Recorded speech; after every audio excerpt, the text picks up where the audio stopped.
இந்த விஷயத்துல நீங்க ரொம்ப சாஃப்டா ஹேண்டில் பண்ணீங்க. அது அடிக்கிற மாதிரி அடிக்குங்க, வலிக்காது. இல்ல சார், அப்படி கிடையாது. மார்த்தாண்டம் மேம்பாலத்துல ஒரு குழி வந்துச்சு. விளவங்கோடு சட்டமன்ற உறுப்பினர் கொதிச்சுட்டாங்க. அப்புறம் இந்த தேசிய நெடுஞ்சாலையில ரோடு எடுக்கிறாங்க.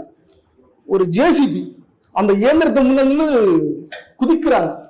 ஆனா காமராஜர் போற்றக்கூடிய தலைவர், புகழக்கூடிய தலைவர், தலைமுறை தலைமுறை வாழையடி வாழையாக அவரை கொண்டாடக்கூடிய ஒரு தலைவரை இப்படி பேசுறாங்களே, ஒரு முறை நீங்க சட்டமன்றத்துல வெளிநடப்பு பண்ணிருந்தீங்கன்னா புரிஞ்சிருக்கும்.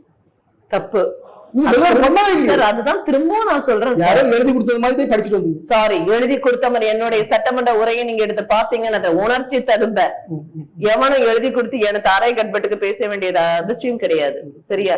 இன்றைக்கு வந்துட்டு மனசில் பற்றதை வந்து தைரியமாக பேசக்கூடிய தில்லு என்கிட்ட இருக்கு. சரியா? வெளிநடப்பு எங்க வெளிநடப்பு பண்றதுக்காக எங்களுக்கு 4 நாள் சட்டமன்றம் நடந்துட்டு இருக்கு.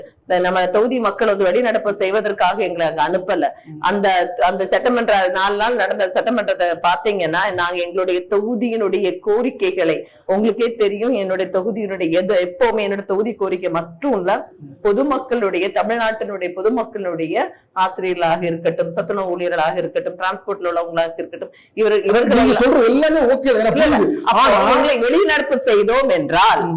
வெளிநடப்பு செய்தோம் என்றால் எனக்கு கோரிக்கைகளை எங்களை எடுத்து வைக்க முடியாது.